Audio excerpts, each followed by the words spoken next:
ए video देखुवा समस्त प्रभु जीशुख्रीष्ट नाम नमस्कार जनाऊँगी। प्रिय माने ईश्वर अनुग्रह रूपे आम एक समय आम मैंने वाक्य किसी विषय माने शिक्षा करवा आम जीवन को आम द्वारा घटुवा त्रुटि गुड़ी को आम मैंने संशोधन करने चेष्टा करवा संशोधन करवा आ समय प्राचीन मानकर परामर्श आम तुच्छ न करूँ कई विषयटी आज आम अल्प समय बाइबल मध्य आलोचना करवा। प्रिय माने पुनर्बार कहूँ प्राचीन मानकर परामर्श तुच्छ न करूँ माने बाइबल अनुसार ए विषय को आलोचना करने पूर्व माने साधारण रूपे चिंता कले प्राचीन मानकर परामर्श प्राचीन मानकर मंत्रणा प्राचीन माने एल्डर्स बाइबल मध्य प्राचीन मान विषय लेखाई किंतु थोड़े जागतिक भाव में आम आलोचना कले प्राचीन माने जो माने बड़ से परामर्श माने शुणवार अच्छे से मंत्रणा माने बुझार अच्छे। देखु जिते जड़े स्टूडेंट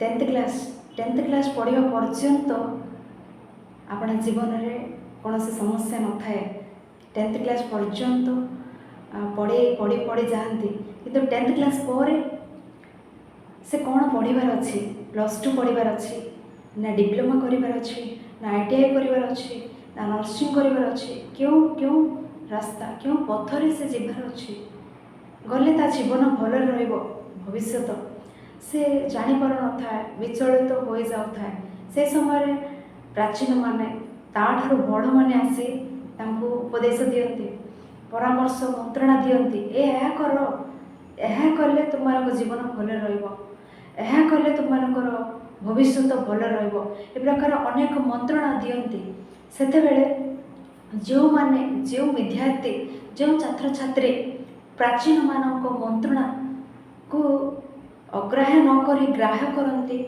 तुच्छ नक ग्रहण करती से जीवन भविष्य जीवन भल रहा देखी था किंतु जो माने नाई एमानकर कथा माने कौन शुणु आम जो प्रकार पसंद आम मैंने से प्रकार आम निज इच्छा अनुसार आम जीवन को बाछा कहीं जो मैंने आग को बढ़ती से जीवन छारकार होगापर आम देखी था केवल पाठपढ़ा क्षेत्र में नुहे प्राचीन माने व्यवसाय क्षेत्र में प्राचीन माने आम को मंत्रणा दियंती ए व्यवसाय करुअछ ए व्यवसाय कले लाभ न थाई पारे अल्प लाभ क्षति अधिक रमाने एपरी ही कहते आम ए व्यवसाय करवा ए व्यवसाय करवा कही केतेक प्राचीन मानकर मंत्रणा तुच्छ कर आग को बढ़ती से माने व्यवसाय रे असह्य क्षति सह कर से व्यवसाय को बंद कर दियंती ए प्रकार अनेक जीवन माने देखिछु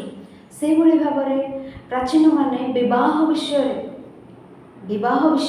केतेक प्राचीन माने अनेक उपदेश मंत्रणा दियंती एटी अमुक झील को विवाह कर ना अमुक पुओ को विवाह कर ना से माने केवल धन निमंते ही समस्त विषय करुँच एटी एठारे एक उत्तम झील अच्छी ए गाँव में अच्छी अमुक सहर में अच्छी ए प्रकार कहते किंतु एमाने ए प्रकार ही कहते आम इच्छा अनुसार आम जीवा कही गले एक विवाह विषय समस्त विषय शेष विवाह विषय अनेक लोक विफल होगापर छाड़पत्र पर्यंत जावापर आम देखी था कारण प्राचीन मान परामर्श को तुच्छ कर मंत्रणा को तुच्छ कर बाइबल प्राचीन मान विषय कौन कहूँ ए प्राचीन मान को किभली भाव में आम सम्मान देवार अच्छी से कथा को केते अधिक रूपे आम जीवन में ग्रहण करार अच्छी बाइबल कौन कहूँ बाइबल को आम पाठ करुले बाइबल कहूँ प्राचीन मान को तिरस्कार करना वृद्ध मान को तिरस्कार करना प्राचीन मान सम्मुखें उठी ठिया हो प्राचीन माने अच्छी से सम्मुखें मैंने गोड़ पर गोड़ पकई बसवा कि से आसिले माने से प्रकार बसी रही कि ପ୍ରାଚୀନମାନଙ୍କ ସମ୍ମୁଖରେ ତୁମମାନେ ଉଠି ଠିଆ ହୁଅ, ବୃଦ୍ଧମାନଙ୍କୁ ସମାଧାନ କର, ତୁମମାନଙ୍କ ଜନ୍ମଦାତା ପିତାଙ୍କର କଥା ଶୁଣ। ତୁମଙ୍କର ମା ବୃଦ୍ଧା ହେଲେ ତାଙ୍କୁ ତୁମେ ତୁଚ୍ଛ କର ନାହିଁ, ଅଗ୍ରାହ୍ୟ କର ନାହିଁ। ଜନ୍ମଦାତା ପିତାଙ୍କର କଥା ଶୁଣ, ମା ବୃଦ୍ଧା ହେଲେ ତାଙ୍କୁ ତୁଚ୍ଛ କର ନାହିଁ। ଦେଖିଲେ କି ବାଇବେଲ କେତେ ପ୍ରାଚୀନମାନଙ୍କୁ କେତେ ଅଧିକ ରୂପେ ସେମାନଙ୍କୁ ମୂଲ୍ୟ ଦେଉଅଛି, ସେମାନଙ୍କର ମହତ୍ଵ, ସେମାନଙ୍କୁ ଗୌରବ ଦିଅ। ସେମାନଙ୍କୁ ତୁଚ୍ଛ କର ନାହିଁ, ସେମାନଙ୍କୁ ତିରସ୍କାର କର ନାହିଁ, ସେମାନଙ୍କୁ ସମ୍ମାନ ଦିଅ। ବାଇବେଲ ଉତ୍ତମ ରୂପେ ଜାଣିନଥିବା କେତେକ ଲୋକ କୁହନ୍ତି ଏହା ଧର୍ମଗ୍ରନ୍ଥ କହି। ସେମାନେ କାହିଁକି ଧର୍ମଗ୍ରନ୍ଥ କୁହନ୍ତି କହିଲେ, ସେମାନେ ବାଇବେଲକୁ ଉତ୍ତମ ରୂପେ ପଢ଼ି ନାହାନ୍ତି, ସେଥିପାଇଁ ଏକ ଧର୍ମଗ୍ରନ୍ଥ ବୋଲି କହୁଛନ୍ତି। କିନ୍ତୁ ବାଇବେଲକୁ ଉତ୍ତମ ରୂପେ ପାଠ କଲେ ଏହା ଧର୍ମଗ୍ରନ୍ଥ କହିବ ନାହିଁ। ଏହା ଏକ ମତ ଗ୍ରନ୍ଥ ନୁହେଁ, ଏହା ଆମମାନଙ୍କୁ ମାର୍ଗ ଶିଖାଏ, ଏହା ଆମମାନଙ୍କୁ ଜୀବନରେ ଉତ୍ତମ ସଂସ୍କାର, ବୃଦ୍ଧମାନଙ୍କୁ କେଉଁ ପ୍ରକାର ସମ୍ମାନ ଦେବାର ଅଛି, ପ୍ରାଚୀନମାନଙ୍କର କଥା ମାନେ କେଉଁ ମାତ୍ରକେ ଶୁଣିବାର ଅଛି, ଏକ ବାଇବେଲ ଆମମାନଙ୍କୁ ଶିଖାଏ। ଜଣେ ମଣିଷକୁ ଜଗତ ସମ୍ମୁଖରେ, ଈଶ୍ୱରଙ୍କ ସମ୍ମୁଖରେ ସିଦ୍ଧ ରୂପେ ଛିଡ଼ା କରାଏ ଈଶ୍ୱରଙ୍କ ବାକ୍ୟ ହୋଇଥିବା ବାଇବେଲ। ଆମମାନଙ୍କୁ ଈଶ୍ୱରଙ୍କ ସମ୍ମୁଖରେ, ଜଗତ ସମ୍ମୁଖରେ ସିଦ୍ଧ ରୂପେ ଏ ବାଇବେଲ ପଢ଼ୁଥିବା ଲୋକମାନେ, ଏହାକୁ ଆଚରଣରେ ରଖୁଥିବା ଲୋକମାନେ, ସେମାନଙ୍କୁ ସମାଜ ଦେଖି ଏତେ ସଂସ୍କାର, ବୃଦ୍ଧମାନଙ୍କୁ, ଯୌବନ ଅବସ୍ଥାରେ ଥିବା ଲୋକମାନଙ୍କୁ, ଶିଶୁମାନଙ୍କୁ ଏତେ ସମ୍ମାନ ଦେଉଅଛନ୍ତି। କିପରି? ଏ ବାଇବେଲ ଶିଖାଇଲା, ବୃଦ୍ଧମାନଙ୍କ ସମ୍ମୁଖରେ ଠିଆ ହୁଅ, ବୃଦ୍ଧମାନଙ୍କୁ ସମ୍ମାନ କର, ଜନ୍ମଦାତା ପିତାଙ୍କର କଥା ଶୁଣ, ମାତାଙ୍କୁ, ବୃଦ୍ଧ ହେଲେ ମାତାଙ୍କୁ ତୁଚ୍ଛ କର ନାହିଁ, ପ୍ରାଚୀନମାନଙ୍କୁ ତିରସ୍କାର କର ନାହିଁ। ଏଭଳି ଅନେକ ବାକ୍ୟ ପ୍ରାଚୀନମାନଙ୍କୁ ସମ୍ମାନ ଦେବା ପରି, ପ୍ରାଚୀନମାନଙ୍କ ବିଷୟରେ ମନୋଯୋଗୀ ହେବା ପରି ବିଷୟ ଗୁଡ଼ିକ ବାଇବେଲରେ ଈଶ୍ୱର ଲେଖାଇ ରଖିଅଛନ୍ତି। ତେଣୁ ଏହା ପାଠ କରନ୍ତୁ, ତାପରେ ଏହା ବିରୁଦ୍ଧରେ କୁହନ୍ତୁ। ଜଣେ ପାଠ କଲା ପରେ ଏହା ବିରୁଦ୍ଧରେ କେବେ ବି ସେ କହିପାରିବ ନାହିଁ। ପାଠ କଲା ପରେ ଆପଣାରେ ଥିବା ଭୁଲ ଗୁଡ଼ିକୁ ହିଁ ସଂଶୋଧନ କରିବା ନିମନ୍ତେ ଚେଷ୍ଟା କରିବ। ଏହି ବାଇବେଲ ଉତ୍ତମ ଜୀବନଶୈଳୀ ଆମମାନଙ୍କୁ ଶିଖାଏ, ଉତ୍ତମ ଆଚରଣ ଆମମାନଙ୍କୁ ଶିଖାଏ, ଉତ୍ତମ ପଥରେ ଆମମାନଙ୍କୁ କଢ଼ାଇ ନିଏ। ତେଣୁ କେବେ ହେ ବାକ୍ୟକୁ, ଈଶ୍ୱରଙ୍କୁ ଅନ୍ୟାର୍ଥ ନ କରୁ। ତ ଆଜି ଆମମାନଙ୍କର ବିଷୟ, ପ୍ରାଚୀନମାନଙ୍କର ପରାମର୍ଶ ତୁଚ୍ଛ ନ କରୁ। ପ୍ରାଚୀନମାନେ, ବାଇବେଲରେ ମଧ୍ୟ ପ୍ରାଚୀନମାନେ ଅଛନ୍ତି। ଆମେ ଜାଣୁ ଆବ୍ରାହାମଙ୍କ ପୁତ୍ର ଇସାହାକ। ଇସାହାକ ରେବିକାଙ୍କୁ ବିବାହ କଲେ। ଇସାହାକ ରେବିକାଙ୍କୁ ବିବାହ କରିବା ପରେ 20 ବର୍ଷ ଧରି, ବିବାହ ପରେ 20 ବର୍ଷ ଧରି ସେମାନଙ୍କର ସନ୍ତାନ ସନ୍ତତି କେହି ହେଲେ ବି ନଥିଲେ। 20 ବର୍ଷ ଧରି ବନ୍ଧ୍ୟା ରୂପେ ଥିଲେ ରେବିକା। ସେତେବେଳେ ଇସାହାକ ରେବିକାଙ୍କ ନିମନ୍ତେ, ରେବିକା ଯେପରି ଗର୍ଭବତୀ ହେବେ, ଆପଣ ପାଇଁ ସନ୍ତାନ ପ୍ରସବ କରିବେ, ଇସାହାକ ପ୍ରାର୍ଥନା କଲେ ସଦାପ୍ରଭୁଙ୍କ ନିକଟରେ। ଆଉ ସଦାପ୍ରଭୁ ତାଙ୍କ ପ୍ରାର୍ଥନା ଶୁଣି ଆଉ ରେବିକାଙ୍କ ଗର୍ଭକୁ, ଆଉ ରେବିକା ଗର୍ଭବତୀ ହେଲେ। ଆଉ ଇସାହାକଙ୍କର, ରେବିକାଙ୍କ ଗର୍ଭରେ 2 ଜଣ ସନ୍ତାନ, ଚାହାଁଳା ସନ୍ତାନ ଥିଲେ। ସେମାନେ ଜନ୍ମ ହେଲେ। ଜଣଙ୍କର ନାମ ଏସୋ, ଅନ୍ୟର ନାମ ଯାକୋବ। ଏ ଏସୋ ଯାକୋବ ଦିନ ଦିନକୁ ବଢ଼ୁଛନ୍ତି, ବଡ଼ ହେବାରେ ଲାଗିଛନ୍ତି। ଆମର ପିଲାମାନେ ବଡ଼ ହେଲେ ଆମମାନେ ସେମାନଙ୍କୁ ଅନେକ ବିଷୟ ଶିଖାଇଥାଉ। ଏଇଠି ଏ ଜଗତ ମନ୍ଦ, ଏ ମନ୍ଦ ଜଗତରେ ତୁମମାନେ ମଧ୍ୟ ମନ୍ଦ ଭାବରେ ବଞ୍ଚିବାକୁ ହବ ନାହିଁ। ଏଇଠି ଆଜିକା ଦୁନିଆରେ ହେଲେ ଆମମାନେ କ'ଣ କହିଥାଉ, ଅଧିକ ରୂପେ ଶିଶୁମାନଙ୍କୁ, ସେମାନେ ବଢ଼ିବା କ୍ରମ ଅନୁସାରେ ତୁମମାନେ ଭଲରେ ପାଠ ପଢ଼, ମୋବାଇଲକୁ ଅଧିକ ରୂପେ ଦେଖ ନାହିଁ, ତୁମମାନଙ୍କର ଚକ୍ଷୁ ନଷ୍ଟ ହୋଇଯିବ କହିଥାଉ। ସେହି ସମୟରେ ମଧ୍ୟ ଇସାହାକ ବଢ଼ୁଥିବା ସନ୍ତାନ ଗଣକୁ, ବଡ଼ ହୋଇଯାଇଥିବା ଏସୋ ଯାକୋବଙ୍କୁ, ଆପଣା ସନ୍ତାନମାନଙ୍କୁ କହୁଛନ୍ତି, ପୁଅରେ,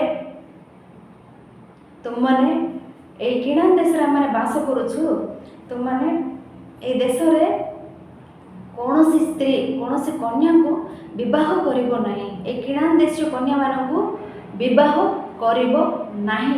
ଏକ ମନ୍ତ୍ରଣା, ଏକ ଉପଦେଶ ଆପଣ ସନ୍ତାନମାନଙ୍କୁ ଦେଲେ। ଏ କିଣାନ ଦେଶରେ ତୁମମାନେ କୌଣସି କନ୍ୟାକୁ ବିବାହ କରିବ ନାହିଁ। ଆମମାନେ ଆମର ସନ୍ତାନ ଗଣକୁ କହିଥାଉ କୁସଂସର୍ଗ ଉତ୍ତମ ଶିଷ୍ଟାଚାର ନଷ୍ଟ କରେ, କୁସଂସର୍ଗ ଉତ୍ତମ ଶିଷ୍ଟାଚାର ନଷ୍ଟ କରେ। ସେଥିପାଇଁ ତୁମମାନେ ମନ୍ଦ ବ୍ୟକ୍ତିମାନଙ୍କ ସହିତ, ମନ୍ଦ ସାଙ୍ଗମାନଙ୍କ ସହିତ, ଦୁଷ୍ଟ ସାଙ୍ଗମାନଙ୍କ ସହିତ ସାଙ୍ଗ ହୁଅ ନାହିଁ, ତୁମମାନେ ମଧ୍ୟ ଦୁଷ୍ଟ ହୋଇଯିବ। ଆମେ ଯେହେତୁ ଈଶ୍ୱରଙ୍କ ବାକ୍ୟ ପାଠ କରୁଅଛୁ, ବାକ୍ୟ ଅନୁସାରେ ଆଚରଣ କର, ଆମ ସନ୍ତାନମାନଙ୍କୁ ଆମମାନେ ଏହା କହିଥାଉ। ସେହିପରି ଇସାକ ଆପଣ ସନ୍ତାନମାନଙ୍କୁ କହୁଛନ୍ତି ଏଇ କିଣାନ ଦେଶରେ ବାସ କରୁଛୁ, କିନ୍ତୁ କିଣାନ ଦେଶୀୟ ସ୍ତ୍ରୀମାନଙ୍କୁ ବିବାହ କରିବ ନାହିଁ। କିନ୍ତୁ ଏସୋ କ'ଣ କଲେ? ଏସୋଙ୍କର 40 ବର୍ଷ ବୟସ ହେଲା। ଏସୋ କିଣାନ ଦେଶରେ ବାସ କରୁଅଛନ୍ତି। ଏ କିଣାନ ଦେଶରେ କନ୍ୟାମାନଙ୍କୁ ବିବାହ କଲେ। ପିତା କହିଛନ୍ତି କିଣାନ ଦେଶରେ କୌଣସି କନ୍ୟାକୁ ବିବାହ କରିବ ନାହିଁ, କିନ୍ତୁ ଏସୋ ତାଙ୍କ ମନ୍ତ୍ରଣାକୁ, ତାଙ୍କ ଉପଦେଶକୁ ତୁଚ୍ଛ କରି କିଣାନ ଦେଶରେ ହିଁ ବିବାହ କଲେ। ଦେଖନ୍ତୁ ଆଦି ପୁସ୍ତକ 26 ଅଧ୍ୟାୟ 34 ପଦ, ଆଦି ପୁସ୍ତକ 26 ଅଧ୍ୟାୟ 34 ପଦ। ଆମେ ସମସ୍ତେ ବାଇବେଲ ଘରେ ଦେଖୁ। ଅନନ୍ତର ଏସୋ 40 ବର୍ଷ ବୟସରେ ହିତୀୟ ବେରିର ଜିଉଦିତ ନାମ୍ନୀ କନ୍ୟାକୁ ଓ ହିତୀୟ ଏଲୋନର ବାସମତ ନାମ୍ନୀ କନ୍ୟାକୁ ବିବାହ କଲେ। ଇସାକ ପରାମର୍ଶ ଉପଦେଶ ଦେଇଥିଲେ କିଣାନ ଦେଶର କନ୍ୟାକୁ ବିବାହ କରିବ ନାହିଁ, କିନ୍ତୁ ଏସୋ 40 ବର୍ଷ ବୟସରେ ହିତୀୟ ବେରିର ଜିଉଦିତ ନାମ୍ନୀ କନ୍ୟାକୁ, ହିତୀୟ ଏଲୋନର ବାସମତ ନାମ୍ନୀ କନ୍ୟାକୁ ବିବାହ କଲେ। ଦୁଇ ଜଣ କନ୍ୟା, ଦୁଇ ଜଣ ସ୍ତ୍ରୀକୁ ଏସୋ ବିବାହ କଲେ। 40 ବର୍ଷ ନିଜ ପୁଅକୁ ପ୍ରତିପାଳନ କଲେ, କଷ୍ଟ କରିକି ପ୍ରତିପାଳନ କଲେ। ସେ 40 ବର୍ଷ ଆସିଲା ପରେ ସେ ପୁଅ ନିଜ ପିତାମାତାଙ୍କର ଅସନ୍ତୋଷର କାର୍ଯ୍ୟ କଲେ। କେଉଁଭଳି ଲାଗିବ? ଦୁଇ ଜଣ ସ୍ତ୍ରୀକୁ ବିବାହ କଲେ। ସେମାନେ କ'ଣ କଲେ ଦେଖନ୍ତୁ 35 ପଦ। ମାତ୍ର ସେମାନେ ଇସାକ ଓ ରେବେକାଙ୍କ ମନର ଦୁଃଖଦାୟିନୀ ହେଲେ। ଏସୋ ବିବାହ କରିଥିବା ବାସମତ ନାମ୍ନୀ ସ୍ତ୍ରୀ, ଜିଉଦିତ ନାମ୍ନୀ ସ୍ତ୍ରୀ, ଦୁଇ ଜଣ ସ୍ତ୍ରୀ ନିଜ ଶାଶୁ ଶ୍ୱଶୁରଙ୍କୁ ଉତ୍ତମ ରୂପେ ଦେଖିଲେ ନାହିଁ। ସେମାନେ ଦୁଇ ଜଣ ଇସାକ ରେବେକାଙ୍କ ମନର ଦୁଃଖଦାୟିନୀ ହେଲେ। କେତେ ଦୁଃଖ ଦେଇଥିବେ। ଆଜି ମଧ୍ୟ ଆମେ ଦେଖିଥାଉ ବିବାହ ବିଷୟରେ, ଆଉ ନିଜ ପିତାମାତା ପୁଅଙ୍କୁ ହଉ ଝିଅଙ୍କୁ ହଉ କହୁଥିବେ ତୁମମାନେ ବିବାହ କର ନାହିଁ ସେଇ ସ୍ଥାନରେ, ସେ ଝିଅ ଭଲ ନାହିଁ, ସେ ଝିଅ ଦେଖିବାକୁ ସୁନ୍ଦର କିନ୍ତୁ ତାର ଗୁଣ ଭଲ ନାହିଁ, ବିବାହ କର ନାହିଁ କହୁଥିଲେ ମଧ୍ୟ ପିତାମାତା এই ପ୍ରକାର ହିଁ କହୁଥିବେ। ପିତାମାତା କିଛି ଜାଣନ୍ତି ନାହିଁ, ତେଣୁ ଏ ପ୍ରକାର କୁହନ୍ତି, କହି ପୁଅ ସେ ଝିଅକୁ ହିଁ ବିବାହ କରିଦିଏ, ସୁନ୍ଦରତାକୁ ଦେଖି, କିନ୍ତୁ ଉତ୍ତମ ଗୁଣ ନଥିବ। ପରେ ସେମାନେ ଶାଶୁ ଶ୍ୱଶୁରଙ୍କୁ ସବୁବେଳେ ଦୁଃଖ ଦେବା ରୂପେ ପରିବର୍ତ୍ତିତ ହୋଇଯାଉଥିବା ସ୍ତ୍ରୀମାନେ। ବହୁତ କଷ୍ଟ ତାହା। ଝିଅମାନଙ୍କୁ ମଧ୍ୟ ତୁମମାନେ ସେଇ ପୁଅକୁ ବିବାହ କର ନାହିଁ, ତୁମେ ଘର ଛାଡ଼ି ଯାଅ ନାହିଁ, ଘର ଛାଡ଼ି ପଡ଼ୁଥିବେ। ତାପରେ ଶେଷରେ କଷ୍ଟ ଭୋଗିଲା ବେଳେ ମନ ପକାନ୍ତି, ମୋ ପିତାମାତାଙ୍କର ମନ୍ତ୍ରଣାକୁ ମୁଁ ତୁଚ୍ଛ କଲି, ତେଣୁ ଆଜି ଏଇ କଷ୍ଟ। ଏଠାରେ ଆମେ ଦେଖୁଅଛୁ ଏସୋ ଇସାକଙ୍କର ଅସନ୍ତୋଷର କାର୍ଯ୍ୟ କଲେ, କିଣାନ ଦେଶୀୟ କନ୍ୟାମାନଙ୍କୁ ବିବାହ କଲେ। କ'ଣ ହେଲେ? ଏହି ସ୍ତ୍ରୀମାନେ ନିଜ ପିତାମାତାଙ୍କର ଦୁଃଖଦାୟିନୀ ହେଲେ, ଦୁଃଖ ଦେଲେ ରେବେକାଙ୍କୁ ଇସାକଙ୍କୁ। ତେଣୁ ଆମେ ଦେଖିଲୁ ସେହିପରି ଭାବରେ ଆମେ ଜଣେ ସାମସନଙ୍କ ଜୀବନ ଜାଣୁ। ସାମସନ ଜଣେ ବିଚାରକର୍ତ୍ତା। ନିଜ ପିତାମାତା ମାନେ କ'ଣ କହୁଛନ୍ତି ବିଚାରକର୍ତ୍ତାଙ୍କୁ ଦେଖନ୍ତୁ। ବିଚାରକର୍ତ୍ତା ପୁସ୍ତକ 14 ଅଧ୍ୟାୟ 1 ପଦ 2 ପଦ। ବିଚାରକର୍ତ୍ତା ପୁସ୍ତକ 14 ଅଧ୍ୟାୟ 1 ପଦ 2 ପଦ। ଅନନ୍ତର ସାମସନ ତିମ୍ନାକୁ ଯାଇ ସେ ସ୍ଥାନରେ ପଲେଷ୍ଟିୟମାନଙ୍କ କନ୍ୟାଗଣ ମଧ୍ୟରେ ଗୋଟିଏ ସ୍ତ୍ରୀ ଲୋକକୁ ଦେଖିଲା। ସାମସନ ତିମ୍ନାକୁ ଯାଇ ପଲେଷ୍ଟିୟମାନଙ୍କ ମଧ୍ୟରୁ ଏକ ସ୍ତ୍ରୀ ଲୋକକୁ ଦେଖିଲା। ତ ସେ ଆସି ଆମ ପିତା ଓ ମାତାଙ୍କୁ କହିଲା, ମୁଁ ତିମ୍ନାରେ ପଲେଷ୍ଟିୟମାନଙ୍କ କନ୍ୟାଗଣ ମଧ୍ୟରେ ଗୋଟିଏ ସ୍ତ୍ରୀ ଲୋକ ଦେଖିଅଛି। ମୁଁ ତିମ୍ନାକୁ ଯାଇଥିଲି, ସେଠାରେ ପଲେଷ୍ଟିୟମାନେ ଅଛନ୍ତି, ସେମାନଙ୍କ ମଧ୍ୟରେ ଜଣେ ସ୍ତ୍ରୀ ଲୋକକୁ ମୁଁ ଦେଖିଅଛି। एणु तुम्हें मैंने एबे ताहाको आनी मते विवाह दियो। सामसन को पिता माता को सामसन कहते मु तिमना को जाइथिली सेठारे गोटे स्त्री लोक को देखिली से स्त्री को आनी मते विवाह कर दियो। सेथिरे तांको पिता माता कौन कहउछन देखंतु 3 पद। तेबे तार पिता और माता ताहाको कहिले तुम भातृगणर अबा आम समुदाय लोकंकर कन्यागण मध्य कि जड़े स्त्री नाई तुम भाई मानक मध्य अबा आम समुदाय लोक मैंने अच्छा अनेक लोक अच्छा स्थान में से झील मान गोटे झील देखागला ना कि जड़े स्त्री ना कि जे तुम्हें असुन्नत पलेस्टिय मानक मध्य भार्या ग्रहण करने को जीव। पलेस्टिय माने क्यों माने असुन्नत से माने सुन्नत नहांती असुन्नत पलेस्टिय दाऊद मध्य कहते ये असुन्नत पलेस्टिय सदाप्रभु विरुद्ध कथा कह असुन्नत से माने सुन्नत हो न था पलेस्टिय लोक माने ये असुन्नत पलेस्टिय मानक मध्य बार्या ग्रहण करने जीव। तो ये सामसन अपना पिता को कहला ताहाको मो पाई आण से मो दृष्टि पसंद। सामसन मानुना से झील को ही आण से झील ही मुझे पसंद कर कौन कौन घटला मैंने जानू। प्राचीन मानकर परामर्श तुच्छ कले कौन हुए प्राचीन मानकर मंत्रण तुच्छ कले कौन हुए एसो तुच्छ कले सामसन मध्य पिता मातांकर कथा को तुच्छ कले। से भले भाव इस्राएल माने लक्ष लक्ष इस्राएल गण से चारिपार्श्वर लोक मानू चारिपार्श्वर राज्य को से राज्य को शासन करुवा राजा मानू देखिले आउ सम्मुख में विचारकर्ता भावे भविष्य वक्ता रूपे जाजक रूपे ईश्वर नियुक्त करिथिबा सामुएल निकट को इस्राएली लोक माने दिने आसिले। सामुएल जने प्राचीन व्यक्ति से काल सामुएल को देखिले लोक माने भयभीत होते परमेश्वर को लोक सामुएल से सामुएल निकट को इस्राएल माने आसिले आसी सामुएल को कहते सामुएल भविष्य वक्ता आपण तो वृद्ध हो गले आपण उत्तारे आम गोटे विषय आप कहवाक जाऊँ अन्य राज्य मानकर राजा अच्छा सैन्य अच्छा रथ अच्छे घोड़ा अच्छे आम आम इस्राएल को राजा दरकार आम राजा दरकार आम सैन्य दरकार आम अश्व दरकार आम राजा दरकार आम अन्य देशर राज्य मैंने जपरी युद्ध करने जाऊँच आम राजा आम युद्ध करने जीव ए प्रकार मागुंट। साधारणतः इस्राएल मान विषय आम जानू इस्राएल मानकर मनोभाव क्यों प्रकार इस्राएल मानकर भाव चिंताधारा क्यों प्रकार से माने जहाँ कहले ता घटी जीवार अच्छे। एक समय मौसा समय इस्राएल माने आमको मांस दरकार आमको खाइबा को मांस दरकार से मांस देवार अच्छे जिद से आमको तृषा लगुच पानी दरकार पानी देवार अच्छे जल देवार अच्छे से जिद से सामुएल निकट आसी कहते आम राजा दरकार दाबी करुँच अन्य देश मान राजा अच्छे राजा अच्छा आमको राजा दरकार।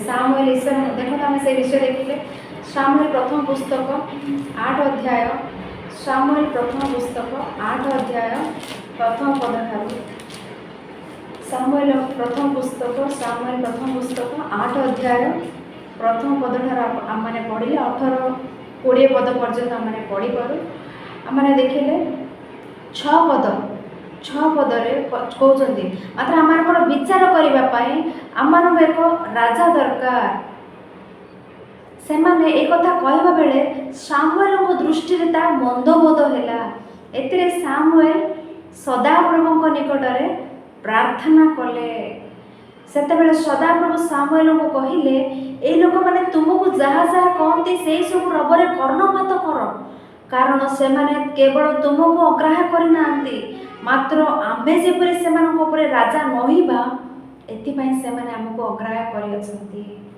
सामुएल ईश्वर को निकट प्रार्थना कले ईश्वर कहते से कौन कहते शुण कारण से राजा मागी ତୁମ ବିରୁଦ୍ଧରେ ଉଠି ନାହାନ୍ତି କିନ୍ତୁ ମୋ ବିରୁଦ୍ଧରେ ଉଠି ଅଛନ୍ତି।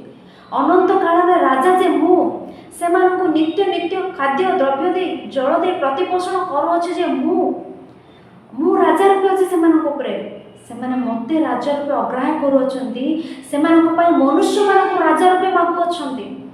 ଈଶ୍ୱର ହିଁ ରାଜା ରୂପେ ଥିଲାବେଳେ ଈଶ୍ୱର ଆମମାନଙ୍କୁ ରାଜା ରୂପେ ଦରକାର ନାହିଁ, ମନୁଷ୍ୟମାନେ ଆମମାନଙ୍କୁ ରାଜା ରୂପେ ଦରକାର। ସେଇ ଦେଶର ରାଜା ଅଛନ୍ତି ମନୁଷ୍ୟ, ଏଇ ଦେଶର ରାଜା ଅଛନ୍ତି ମନୁଷ୍ୟ, ଯୁଦ୍ଧ କରୁଛନ୍ତି ସେମାନଙ୍କ ପାଇଁ, ଘୋଡ଼ା ଅଛି, ସୈନ୍ୟ ଅଛନ୍ତି, ରଥ ଅଛି। ଆମକୁ ମଧ୍ୟ ଜଣେ ମନୁଷ୍ୟ ରାଜା ଭାବରେ ଦରକାର। ସେତେବେଳେ ସାମୁଏଲଙ୍କୁ ଈଶ୍ୱର କହୁଛନ୍ତି, ସେମାନେ ରାଜା ମାଗୁଛନ୍ତି କିନ୍ତୁ ଜଣେ ରାଜା ସେମାନଙ୍କ ଉପରେ ନିଯୁକ୍ତ ହେଲେ ସେ ରାଜା ସେମାନଙ୍କୁ କ'ଣ କ'ଣ କରିବ, ରାଜାର ବିଧି ନିୟମ ଗୁଡ଼ିକ ସେମାନଙ୍କୁ ଜଣାଇ ଦିଅ। ସାମୁଏଲ ଜଣାଇଲେ, ଏଇଠି ତୁମମାନେ ରାଜା ମାଗୁଛ କିନ୍ତୁ ତୁମମାନଙ୍କ ଉପରେ ଜଣେ ରାଜା ନିଯୁକ୍ତ ହେବ, କିନ୍ତୁ ରାଜା ନିଯୁକ୍ତ ହେଲେ ତୁମମାନଙ୍କୁ କେଉଁଭଳି ଦେଖିବେ ଜାଣିଛ? ଈଶ୍ୱର ଆମମାନଙ୍କୁ ରାଜା ରୂପେ ଥିଲାବେଳେ ଆମମାନଙ୍କୁ ସନ୍ତାନ ଭାବରେ ଦେଖିଲେ, ଆମମାନଙ୍କର ପାଦ ତଳେ ନ ବାଜିବା ପରେ ଆମମାନଙ୍କୁ ଏଡ଼େ ଉତ୍ତମ ରୂପେ ଆମମାନଙ୍କୁ ଦେଖିଲେ। କିନ୍ତୁ ତୁମମାନଙ୍କୁ ଜଣେ ରାଜା ତୁମମାନଙ୍କ ଉପରେ ନିଯୁକ୍ତ ହେଲେ ତୁମ ସମସ୍ତଙ୍କୁ କାର୍ଯ୍ୟରେ ନିଯୁକ୍ତ କରିବ, ତୁମ ସମସ୍ତଙ୍କୁ ଦାସତ୍ୱ ଅବସ୍ଥାରେ ରଖିବ। ରାଜା ହେଲେ ତା ରଥ ଆଗରେ ଦୌଡ଼ିବା ପାଇଁ ତୁମମାନଙ୍କ ଯୁବାମାନଙ୍କୁ ନିଯୁକ୍ତ କରିବ, ତାର ଅଶ୍ୱାରୋହୀ ଭାବରେ ନିଯୁକ୍ତ କରିବ, ତୁମ କନ୍ୟାମାନଙ୍କୁ ଅନେକ କାର୍ଯ୍ୟରେ ନିଯୁକ୍ତ କରିବ। ତୁମର ଦ୍ରାକ୍ଷା କ୍ଷେତ୍ରର ଦଶମାଂଶ ତୁମେ ଦେଲେ ତାହା ଆପଣ ଦାସମାନଙ୍କୁ ଦେବ। ତୁମର ଫସଲ ସମସ୍ତ ଦ୍ରବ୍ୟ ସେ ତୁମଠାରୁ ନେଇ ଆପଣ ଦାସମାନଙ୍କୁ ଦେବ। ତୁମେ ତା ଅଧୀନରେ କାର୍ଯ୍ୟ କରିବାକୁ ପଡ଼ିବ, ଅନେକ କଷ୍ଟ ତୁମମାନେ ଭୋଗିବାକୁ ପଡ଼ିବ ବୋଲି ପୂର୍ବରୁ ହିଁ ସମସ୍ତ ରାଜା ହେଲେ ବିଧି ନିୟମ ଗୁଡ଼ିକ ଜଣାଇଲେ। ତଥାପି ସେମାନେ କ'ଣ କହୁଛନ୍ତି ଦେଖନ୍ତୁ, ସାମୁଏଲ ପ୍ରଥମ ପୁସ୍ତକ 8 ଅଧ୍ୟାୟ 19 ପଦ 20 ପଦ। ତଥାପି ଲୋକମାନେ ସାମୁଏଲଙ୍କର ରବ ଶୁଣିବାକୁ ନାସ୍ତି କଲେ, ମନା କଲେ। ଆଉ ସେମାନେ କହିଲେ, ନା, ଆମମାନଙ୍କ ଉପରେ ଜଣେ ରାଜା ହୁଅନ୍ତୁ। ତୁମେ ଏତେ ସବୁ କହିଲେ ବି ଆମମାନେ ଶୁଣିବୁନି, ଆମମାନଙ୍କୁ ଜଣେ ରାଜା ଦରକାର। ତହିଁରେ ଆମମାନେ ମଧ୍ୟ ଅନ୍ୟ ସବୁ ଦେଶୀୟଙ୍କ ପରି ହେବା। ଆମମାନଙ୍କ ରାଜା ଆମମାନଙ୍କ ଠାରୁ ବିଚାର କରିବେ ଓ ଆମମାନଙ୍କର ଅଗ୍ରସର ହୋଇ ଆମମାନଙ୍କ ପାଇଁ ଯୁଦ୍ଧ କରିବେ। ଆମମାନଙ୍କ ରାଜା ଥିଲେ ଆମମାନଙ୍କୁ ବିଚାର କରିବ, ଆମମାନଙ୍କ ଆଗରେ ଯୁଦ୍ଧ କରିବ। ତେଣୁ ଆମକୁ ରାଜା ଦରକାର। ଆଉ ସାମୁଏଲ ସେମାନଙ୍କ ମାଗିବା ଅନୁସାରେ ଆଉ ଈଶ୍ୱର ସେମାନଙ୍କୁ ରାଜା ଦେଲେ। ପ୍ରଥମ ରାଜା ଇସ୍ରାଏଲମାନଙ୍କର ସାଉଲଙ୍କୁ ରାଜା ରୂପେ ସେମାନଙ୍କୁ ଦେଲେ। ଦେବା ପରେ କିଛି ଦିନ ପରେ ଏମାନେ କ'ଣ କହୁଛନ୍ତି ଦେଖନ୍ତୁ। ସାମୁଏଲ ପ୍ରାଚୀନ ବ୍ୟକ୍ତି ଏକ ମନ୍ତ୍ରଣା ଦେଲେ, ଈଶ୍ୱର ହିଁ ରାଜା ଅଛନ୍ତି, ମଣିଷ କାହିଁକି ରାଜା ରୂପେ ତୁମମାନଙ୍କୁ? ଏମାନେ ଶୁଣିଲେନି। ମଣିଷ ରାଜା ଆମକୁ ଦରକାର, ଅନ୍ୟ ଦେଶୀୟ ରୀତି ଅନୁସାରେ ଆମମାନଙ୍କୁ ରାଜା ଦରକାର। ରାଜା ଆସିଲେ। ରାଜା ଆସିବା କିଛି ଦିନ ପରେ ଏମାନେ କ'ଣ କହୁଛନ୍ତି ଦେଖନ୍ତୁ। ସାମୁଏଲ ପ୍ରଥମ ପୁସ୍ତକ 12 ଅଧ୍ୟାୟ 19 ପଦ। ସାମୁଏଲ ପ୍ରଥମ ପୁସ୍ତକ 12 ଅଧ୍ୟାୟ 19 ପଦ। ପୁଣି ସମସ୍ତ ଲୋକ ସାମୁଏଲଙ୍କୁ କହିଲେ, ଆମ୍ଭେମାନେ ଯେପରି ନ ମରୁ ଏଥିପାଇଁ ତୁମେ ଆପଣା ଦାସମାନଙ୍କ ନିମନ୍ତେ ସଦାପ୍ରଭୁ ତୁମ ପରମେଶ୍ୱରଙ୍କ ନିକଟରେ ପ୍ରାର୍ଥନା କର, କାରଣ ଆମ୍ଭେମାନେ ଆପଣମାନଙ୍କର ସବୁ ପାପ ଉପରେ ଆପଣମାନଙ୍କ ପାଇଁ ରାଜା ମାଗି ମନ୍ଦତା ବୃଦ୍ଧି କରିଅଛୁ। ଏବେ ପର୍ଯ୍ୟନ୍ତ ରାଜା ମାଗିଲେ, ଦାବି କଲେ, ଜିଦ୍ କଲେ। ଏବେ କ'ଣ କହୁଛନ୍ତି? ଆମ୍ଭେମାନେ ଆପଣମାନଙ୍କର ସବୁ ପାପ ଉପରେ ଆପଣମାନଙ୍କ ପାଇଁ ରାଜା ମାଗି ମନ୍ଦତା ବୃଦ୍ଧି କରିଅଛୁ। ଆମେ ତ ପାପ କରୁଅଛୁ, ଭୁଲ କରୁଅଛୁ। ସେଇ ସବୁ ଭୁଲ ସହିତ ଆଉ ଗୋଟେ ଭୁଲ କଲୁ। କ'ଣ କହିଲେ? ଈଶ୍ୱର ହିଁ ରାଜା ରୂପେ ଅଛନ୍ତି ତା ଆମେ ଚିହ୍ନି ନପାରେ। ଆଉ ଏକ ମଣିଷକୁ ରାଜା ରୂପେ ଆମେ ମାଗିଲୁ। ଏବେ ଆମେ ଦାସତ୍ୱ ଅବସ୍ଥାରେ ଅଛୁ, ଆମକୁ କଷ୍ଟ ହେଉଅଛି, ଆମକୁ ଏ ସବୁ କାର୍ଯ୍ୟରେ ନିଯୁକ୍ତ କରୁଅଛନ୍ତି। ତେଣୁ ଆମ ପାଇଁ ପ୍ରାର୍ଥନା କର। ଆମେ ପାପ କଲୁ, ରାଜାକୁ ମାଗି ବୋଲି କହୁଅଛନ୍ତି। ଆମେ ଭୁଲ କଲୁ, ରାଜାଙ୍କୁ ମାଗି ବୋଲି କହୁଅଛନ୍ତି। ତେଣୁ ପ୍ରିୟମାନେ, ପ୍ରାଚୀନମାନେ ଗୋଟେ ମନ୍ତ୍ରଣା ଦେଲାବେଳେ ଆମମାନେ ଶୁଣୁ, ଆମମାନେ ତା ଶୀଘ୍ର ଅଗ୍ରାହ୍ୟ ନ କରୁ, ଥରେ ଚିନ୍ତା କରୁ। ସାମୁଏଲ କହୁଛନ୍ତି ଈଶ୍ୱର ରାଜା ରୂପେ ଅଛନ୍ତି ବୋଲି। ରାଜା କାହିଁକି? ରାଜା ଆସିଲେ କ'ଣ ହେବ ମଧ୍ୟ କହିଲେ। ଏସବୁ ଥରେ ବିବେଚନା କରିବାର ଅଛି। ଅବିବେଚନା ରୂପେ ଅଶିକ୍ଷିତ ଭାବରେ ଚଞ୍ଚଳ ହୋଇ କୌଣସି ନିଷ୍ପତ୍ତି ନେଲେ ଆମମାନେ ଶେଷରେ ନଷ୍ଟ, ଶେଷରେ କ୍ଷତି ଆମମାନଙ୍କୁ ହିଁ। ତେଣୁ ସାମୁଏଲଙ୍କ କଥା ନ ଶୁଣିବାରୁ ଏମାନଙ୍କ ପରିସ୍ଥିତି ଆମେ ଦେଖିଲୁ। ପରେ ରାଜାମାନେ ଆସିଲେ, ସେମାନେ କ'ଣ ଈଶ୍ୱରଙ୍କ ତୁଲ୍ୟ ଏମାନଙ୍କୁ ଶାସନ କଲେ? ସାଉଲ ରାଜା କିଛି ନ ବୁଝି 50 ଜଣ ଯାଜକଙ୍କୁ ବଧ କଲେ। ନିର୍ଦ୍ଦୋଷ ଅମାୟକ 50 ଜଣ ଯାଜକଙ୍କୁ ବଧ କଲେ। ଦାଉଦ ଆପଣା ସୈନ୍ୟ ଉରିୟଙ୍କୁ ବଧ କରାଇଲେ। ଅତଲ୍ୟା, ରାଣୀ ଅତଲ୍ୟା ସେ କରିଥିବା ବିଷୟ ଆମେ ଜାଣୁ। ଇଜବେଲ ସେ କ'ଣ କଲେ? ଆହାବ ଏ ଇସ୍ରାଏଲୀୟ ଜିହୁଦୀମାନଙ୍କୁ ଶାସନ କରୁଥିବା 39 ଜଣ ରାଜା, କେତେକ ରାଜା ଉତ୍ତମ ଥିଲେ, କେତେକ ରାଜା ମନ୍ଦ ଥିଲେ, ମନ୍ଦ ଭାବରେ ଶାସନ କଲେ। ଏମାନେ ଈଶ୍ୱରଙ୍କୁ ବ୍ୟତୀତ ମଣିଷମାନଙ୍କୁ ରାଜା ରୂପେ ମାଗିବାରୁ ଘଟିଥିବା କ୍ଷତି ଗୁଡ଼ିକ, ସେମାନଙ୍କ ଜୀବନ, ସେମାନଙ୍କ ଚରିତ୍ର ଆମମାନେ ଏହି ରାଜାମାନଙ୍କର ପୁସ୍ତକରେ ଆମେ ପଢ଼ିଥାଉ। ଏକ ପୁସ୍ତକ ମାନଙ୍କରେ ଆମେ ପଢ଼ିଥାଉ। ଈଶ୍ୱର ତ ଆମମାନଙ୍କ ପାଇଁ ଲେଖାଇ ରଖିଅଛନ୍ତି ସେହିସବୁ ଆମମାନଙ୍କର ଶିକ୍ଷା। ତେଣୁ କେବେ ହେଲେ ପ୍ରାଚୀନମାନଙ୍କର ପରାମର୍ଶ ମନ୍ତ୍ରଣାକୁ ଥରେ ଚିନ୍ତା କରୁ, ସଙ୍ଗେ ସଙ୍ଗେ ଆମେ ଅଗ୍ରାହ୍ୟ ତୁଚ୍ଛ ନ କରୁ। ଏହାପରେ ଆମେ ଦେଖିଲେ ସାଉଲ ରାଜା ଥିଲେ, ସାଉଲଙ୍କ ଉତ୍ତାରେ ଦାଉଦ ରାଜା ହେଲେ, ଦାଉଦଙ୍କ ଉତ୍ତାରେ ସୋଲୋମନ ରାଜା ହେଲେ, ସୋଲୋମନଙ୍କ ଉତ୍ତାରେ ସୋଲୋମନଙ୍କ ପୁତ୍ର ରେହବ୍ୟାମ ରାଜା ହେଲେ। ଏ ରେହବ୍ୟାମ ରାଜା ହେବା ସମୟରେ ଘଟିଥିବା ଘଟଣା ଆମେ ଥରେ ଦେଖିବା। ରାଜାବଳୀ ପ୍ରଥମ ପୁସ୍ତକ 12 ଅଧ୍ୟାୟ। ସୋଲୋମନଙ୍କ ପୁତ୍ର ରେହବ୍ୟାମ ରାଜା ହେବା ସମୟରେ ଘଟିଥିବା ଘଟଣା। ସୋଲୋମନଙ୍କ ପୁତ୍ର ରେହବ୍ୟାମ ରାଜା ହେବା ପରେ ଲୋକମାନେ ସମସ୍ତେ ରେହବ୍ୟାମଙ୍କ ନିକଟକୁ ଆସିଲେ। ସୋଲୋମନଙ୍କର ମୃତ୍ୟୁ ପରେ, ରେହବ୍ୟାମ ରାଜା ହେବା ପରେ ଲୋକମାନେ ରେହବ୍ୟାମ ନିକଟକୁ ଆସି କ'ଣ କହୁଛନ୍ତି ଦେଖନ୍ତୁ। ରାଜାବଳୀ ପ୍ରଥମ ପୁସ୍ତକ 12 ଅଧ୍ୟାୟ 4 ପଦ। ଆପଣଙ୍କ ପିତା ଆମମାନଙ୍କୁ ଜୁଆଳି ଅସହ୍ୟ କରିଥିଲେ, ଏହେତୁ ଆପଣଙ୍କ ପିତା ଆମମାନଙ୍କ ଉପରେ ଯେଉଁ ଅସହ୍ୟ ଦାସ୍ୟ କର୍ମର ଭାରି ଜୁଆଳି ଦେଇଥିଲେ, ତା ଆପଣ ହାଲୁକା କରନ୍ତୁ, ତହିଁରେ ଆମ୍ଭେମାନେ ଆପଣଙ୍କ ସେବା କରିବୁ। ଏଠାରେ ଲୋକମାନେ ରାଜାଙ୍କ ନିକଟକୁ ଆସି କହୁଛନ୍ତି, ଆପଣଙ୍କ ପିତା ଆମମାନଙ୍କ ଉପରେ ଅସହ୍ୟ ଭାରି ଜୁଆଳି ରଖିଅଛନ୍ତି, ତାମାନେ ବହନ କରିପାରୁନୁ, ଆମମାନଙ୍କୁ ହାଲକା କର। ସେତେବେଳେ ରେହବ୍ୟାମ କ'ଣ କଲେ ଦେଖନ୍ତୁ।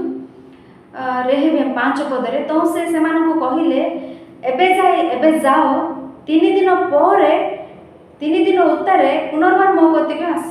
ତହିଁରେ ଲୋକମାନେ ଚାଲିଗଲେ। ରାଜାଙ୍କ ନିକଟକୁ ଲୋକମାନେ ଆସିଲେ। ରାଜା କହୁଛନ୍ତି 3 ଦିନ ପରେ ମୋ ନିକଟକୁ ଆସ, ମୁଁ କହିବି। 6 ପଦ, ଏତି ଉତ୍ତାରେ ରେହବ୍ୟାମ ରାଜା ଆପଣା ପିତା ସୋଲୋମନଙ୍କର ଜୀବନ କାଳରେ ଯେଉଁ ପ୍ରାଚୀନମାନେ ତାଙ୍କ ସମ୍ମୁଖରେ ଛିଡ଼ା ହୋଇଥିଲେ, ସେମାନଙ୍କ ସହିତ ମନ୍ତ୍ରଣା କରି କହିଲେ, ଏହି ଲୋକମାନଙ୍କୁ ଉତ୍ତର ଦେବା ପାଇଁ ତୁମମାନେ ମୋତେ କି ମନ୍ତ୍ରଣା ଦେଉଅଛ? ସେମାନେ ଚାଲିଗଲା ପରେ ରେହବ୍ୟାମ ସୋଲୋମନ ବଞ୍ଚିଥିଲା ବେଳେ ସୋଲୋମନଙ୍କ ସମ୍ମୁଖରେ ପ୍ରାଚୀନମାନେ ଥିଲେ, ପ୍ରାଚୀନମାନେ ସମସ୍ତ ବିଷୟ ଜାଣିଥିବା ଲୋକମାନେ ଥିଲେ, ସେମାନଙ୍କ ସହିତ ମନ୍ତ୍ରଣା କଲେ, ଉତ୍ତମ କାର୍ଯ୍ୟ କଲେ। ମନ୍ତ୍ରଣା କରି କହୁଛନ୍ତି, ଏ ଲୋକମାନେ ମୋତେ ଏ ପ୍ରକାର ପଚାରିବା ପାଇଁ ଆସିଥିଲେ, ଏମାନଙ୍କୁ ମୁଁ କି ଉତ୍ତର ଦେବି? ସେତେବେଳେ ପ୍ରାଚୀନମାନେ କହିଲେ, ତୁମେ ଯେବେ ଆଜି ଏହି ଲୋକମାନଙ୍କର ସେବକ ହେବ, ସେମାନଙ୍କର ସେବା କରି ସେମାନଙ୍କୁ ଉତ୍ତର ଦେବ, ସେମାନଙ୍କୁ ଉତ୍ତମ ବାକ୍ୟ କହିବ, ତେବେ ସେମାନେ ସର୍ବଦା ତୁମର ଦାସ ହୋଇ ରହିବେ। ପ୍ରାଚୀନମାନେ କ'ଣ କହୁଛନ୍ତି? ଏ ଲୋକମାନେ ଅଛନ୍ତି, ତୁମେ ରାଜା, ସେମାନେ ପ୍ରଜା, ସେମାନଙ୍କର ତୁମେ ସେବକ ହେବ, ସେମାନଙ୍କର ସେବା କରିବ, ଉତ୍ତମ ବାକ୍ୟ ସେମାନଙ୍କୁ କହିଲେ ସବୁବେଳେ ତୁମର ସେବା କରିବେ, ସେମାନେ ତୁମର ଦାସ ହୋଇ ରହିବେ, ତୁମେ ସେମାନଙ୍କ ଉପରେ ରାଜା ଉପରେ ରହିବ। ତୁମେ ସେମାନଙ୍କ ଉପରେ ରାଜା ରୂପେ ରହିବାକୁ ହେଲେ ତୁମେ ସେମାନଙ୍କୁ ଭଲ ବାକ୍ୟ କୁହ, ସେମାନଙ୍କର ସେବକ ହୁଅ, ସେମାନଙ୍କୁ ଉତ୍ତମ ବାକ୍ୟ କୁହ ବୋଲି ଉତ୍ତମ ମନ୍ତ୍ରଣା ଦେଲେ। କିନ୍ତୁ ଏ ରେହବ୍ୟାମ এই ପ୍ରାଚୀନମାନଙ୍କ ମନ୍ତ୍ରଣାକୁ ତୁଚ୍ଛ କରି ସେ କ'ଣ କଲେ ଦେଖନ୍ତୁ। ମାତ୍ର ସେ ସେହି ପ୍ରାଚୀନମାନଙ୍କ ଦତ୍ତ ମନ୍ତ୍ରଣା ତ୍ୟାଗ କରି ଯେଉଁ ଯୁବାମାନେ ତାଙ୍କ ସଙ୍ଗେ ବଢ଼ି ତାଙ୍କ ସମ୍ମୁଖରେ ଛିଡ଼ା ହୋଇଥିଲେ, ସେମାନଙ୍କ ସଙ୍ଗେ ମନ୍ତ୍ରଣା କଲେ। ପ୍ରାଚୀନମାନେ ଅଛନ୍ତି, ନଥିଲେ ଗୋଟିଏ ପ୍ରକାର, ଅଛନ୍ତି ପ୍ରାଚୀନମାନେ, ସେମାନଙ୍କୁ ପଚାରିଲେ ସେମାନେ ମନ୍ତ୍ରଣା ଦେଲେ, ସେ ମନ୍ତ୍ରଣା ପରିତ୍ୟାଗ କରି, ସେ ମନ୍ତ୍ରଣାକୁ ତ୍ୟାଗ କରି এই ରେହବିଆମ ଆପଣା ସହିତ ବଢ଼ିଥିବା ଯୁବାମାନଙ୍କ ସଙ୍ଗେ ମନ୍ତ୍ରଣା କଲେ। এই ଯୁବାମାନେ କେଉଁ ପରାମର୍ଶ ଦେଲେ ଦେଖନ୍ତୁ। ସେ ସେମାନଙ୍କୁ କହିଲେ, ଏ ଲୋକମାନେ ମୋତେ କହୁଛନ୍ତି ତୁମ ପିତା ଆମମାନଙ୍କ ଉପରେ ଯେଉଁ ଜୁଆଳି ଥୋଇ ଅଛନ୍ତି ତାହା ହାଲୁକା କର। ସେମାନଙ୍କୁ ଉତ୍ତର ଦେବା ପାଇଁ ତୁମମାନେ ଆମକୁ କି ମନ୍ତ୍ରଣା ଦେଉଅଛ? ତହିଁରେ ତାଙ୍କ ସଙ୍ଗେ ବଢ଼ିଥିବା ଯୁବାମାନେ ତାଙ୍କୁ କହିଲେ, ତୁମ ପିତା ଆମମାନଙ୍କ ଜୁଆଳି ଭାରି କରିଅଛନ୍ତି, ତୁମେ ଆମମାନଙ୍କ ପାଇଁ ତାହା ହାଲୁକା କର ବୋଲି କହୁଅଛନ୍ତି ଯେ ଏଇ ଯେଉଁ ଲୋକମାନେ, ସେମାନଙ୍କୁ ତୁମେ ଏପରି କହିବ, ମୋର କନିଷ୍ଠ ଅଙ୍ଗୁଳି ମୋ ପିତାଙ୍କ କଟିଠାରୁ ମୋଟ। ଏଥିପାଇଁ ମୋ ପିତା ଯେଉଁ ବାହାରେ ଜୁଆଳି ତୁମମାନଙ୍କ ଉପରେ ଥୋଇଛନ୍ତି, ମୁଁ ତାହା ଆହୁରି ଭାରି କରିବି। ମୋ ପିତା କୋରଡ଼ାରେ ତୁମମାନଙ୍କୁ ଶାସ୍ତି ଦେଲେ, ମାତ୍ର ମୁଁ ବିଛାରେ ତୁମମାନଙ୍କୁ ଶାସ୍ତି ଦେବି। ଆମେ ଏଠାରେ ଦେଖିଲେ ପ୍ରାଚୀନମାନଙ୍କର ମନ୍ତ୍ରଣା ଶୁଣିଲୁ। ପ୍ରାଚୀନମାନଙ୍କ ମନ୍ତ୍ରଣା କ'ଣ ଥିଲା? ତୁମେ ରାଜା, ସେମାନେ ତୁମର ପ୍ରଜା, ତୁମେ ସେମାନଙ୍କୁ ସେବକ ହୁଅ, ସେମାନଙ୍କୁ ଉତ୍ତମ ବାକ୍ୟ କୁହ, ତାହେଲେ ସେମାନେ ତୁମର ଦାସ ହୋଇ ରହିବେ। କିନ୍ତୁ এই ଯୁବାମାନେ କି ପରାମର୍ଶ ଦେଲେ? ଯୁବାମାନେ କହିଲେ, ମୋର କନିଷ୍ଠ ଅଙ୍ଗୁଳି ମୋ ପିତାଙ୍କ କଟିଠାରୁ ମୋଟ। এই ପ୍ରକାର ଲୋକମାନଙ୍କୁ କୁହ। ଆଉ ମୋ ପିତା ତୁମମାନଙ୍କୁ କୋରଡ଼ାରେ ଶାସ୍ତି ଦେଲେ, କୋରଡ଼ାରେ ପନିଶମେଣ୍ଟ ଦେଲେ, ମୁଁ ତୁମମାନଙ୍କୁ ବିଛାରେ ପନିଶମେଣ୍ଟ ଦେବି। କେଉଁ ପ୍ରକାର ମନ୍ତ୍ରଣା ଦେଲେ ଦେଖନ୍ତୁ।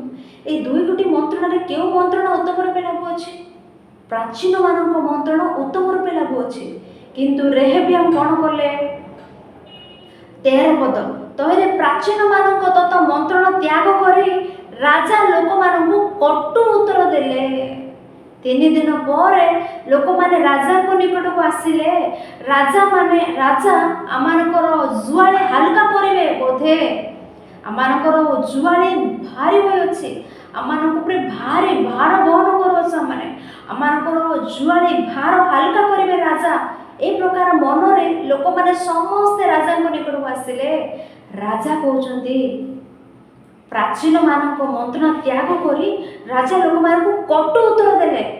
ବାଇବେଲରେ ଆମେ ଜାଣୁ, କଟୁ ଉତ୍ତର କୋମଳ ଉତ୍ତର କ୍ରୋଧକୁ ଦମନ କରେ, କଟୁ ଉତ୍ତର କୋପ ଜନ୍ମାଏ। କାହା ସାଙ୍ଗରେ ହେଲେ ଆମେ ଆଳାପ କଲାବେଳେ ଆମେ କୋମଳ ଭାବରେ କଥା ହେଉ, ତାହା ସେମାନଙ୍କର କ୍ରୋଧକୁ ଦମନ କରିବ।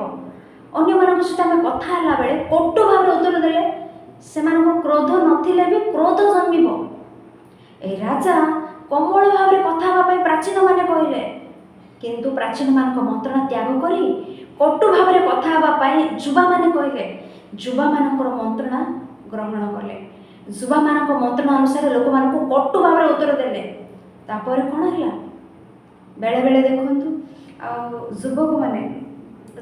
ଯୁବତୀମାନେ ଥାଆନ୍ତି, ପିତାମାତା ଅନେକ ପରାମର୍ଶ ସେମାନଙ୍କୁ ଦିଅନ୍ତି, ଅନେକ ମନ୍ତ୍ରଣା ଦିଅନ୍ତି, ଏ ଜଗତ ଭଲ ନାହିଁ, ତୁମମାନେ ଭଲରେ ରହିବାର ଅଛି। ଆମେ ଏ ପିତାମାତା ସେମାନେ ବୃଦ୍ଧ ହୋଇଗଲେ, ସେମାନେ ଏ ପ୍ରକାର କଥା କହୁଥିବେ, ଆମମାନଙ୍କର ଯୌବନର ବଳ ଅଛି, ଆମମାନଙ୍କ ଅସ୍ଥିର ମଜା ଆହୁରି ସତେଜ ଅଛି, ଆମମାନେ ଆମ ନିଜ ଇଚ୍ଛା ଅନୁସାରେ ଭ୍ରମଣ କରିବା, ନିଜ ଇଚ୍ଛା ଅନୁସାରେ କାର୍ଯ୍ୟ କରିବାକୁ ପସନ୍ଦ କରନ୍ତି। ସେମାନଙ୍କ ସହିତ ବଢ଼ୁଥିବା ସାଙ୍ଗସାଥିମାନଙ୍କର କଥା ଶୁଣନ୍ତି, କିନ୍ତୁ ନିଜକୁ ଜନ୍ମ ଦେଇଥିବା ପିତାମାତାଙ୍କର ପରାମର୍ଶକୁ ତୁଚ୍ଛ କରନ୍ତି। ଏଠାରେ ସେହି ପ୍ରକାର କଲେ ଶେଷରେ ଲାଭ ରହିନଥିବ, କ୍ଷତି ହିଁ, ନଷ୍ଟ ହିଁ, ଅନେକ ଅଘଟଣ ହିଁ ଘଟୁଥାଏ ପ୍ରିୟମାନେ। ଏଠାରେ ରେହବିଆମ ପ୍ରାଚୀନମାନଙ୍କ ମନ୍ତ୍ରଣା ତ୍ୟାଗ କରି କଟୁ ଉତ୍ତର ଦେବାରୁ ଏ ଲୋକମାନେ କ'ଣ କଲେ ଆପଣମାନେ ପଢ଼ନ୍ତୁ। ଏ ଲୋକମାନେ ଆଉ ଆମକୁ ଏ ରାଜା ହିଁ ଦରକାର ନାହିଁ, ଆମେ ଆଙ୍କ ଅଧୀନରେ ଆମେ ଆଉ ରହିବୁନୁ, ଆମକୁ ଅନ୍ୟ ଏକ ରାଜା ଦରକାର କହି ଜାରବିୟମ ନିକଟକୁ ଚାଲିଗଲେ। ସାଉଲ, ଦାଉଦ, ସୋଲୋମନ এই 3 ଜଣ ରାଜା ଶାସନ କଲାବେଳେ ଇସ୍ରାଏଲୀୟମାନେ ସମସ୍ତେ, ଇସ୍ରାଏଲ ଜିହୁଦୀମାନେ ସମସ୍ତଙ୍କୁ ସେମାନେ ଶାସନ କରୁଥିଲେ, ମିଶିକି ଥିଲେ ଏମାନେ ସମସ୍ତ 12 ଗୋଷ୍ଠୀ। କିନ୍ତୁ ଯେତେବେଳେ ରେହବିଆମ এই ଇସ୍ରାଏଲୀୟମାନଙ୍କୁ ଏ ପ୍ରକାର କଟୁ ଉତ୍ତର ଦେଲେ, ସେମାନେ ଛିନ୍ନ ଭିନ୍ନ ହୋଇଗଲେ। ସେମାନେ ଜାରବିୟମ ନିକଟକୁ ଚାଲିଗଲେ। ଜାରବିୟମ ତୁମେ ଆମମାନଙ୍କର ରାଜା ହୁଅ ବୋଲି ଜାରବିୟମକୁ ରାଜା କଲେ। ଆଉ 19 ପଦରେ ଆମେ ପଢ଼ିଲେ, ଏ ରୂପେ ଇସ୍ରାଏଲ ଆଜି ପର୍ଯ୍ୟନ୍ତ ଦାଉଦ ବଂଶର ବିଦ୍ରୋହୀ ହେଲେ। ଦାଉଦ ବଂଶର, ଜିହୁଦୀ ବଂଶର ଶତ୍ରୁ ଭାବରେ ଇସ୍ରାଏଲୀୟ ମାନେ ବ୍ୟବହାର କଲେ। ସେମାନେ ବିଦ୍ରୋହୀ ହେଲେ ଦାଉଦ ବଂଶର। କେଡ଼େ ଗୁରୁତର ବିଷୟ ଘଟିଲା ଦେଖନ୍ତୁ ପ୍ରିୟମାନେ।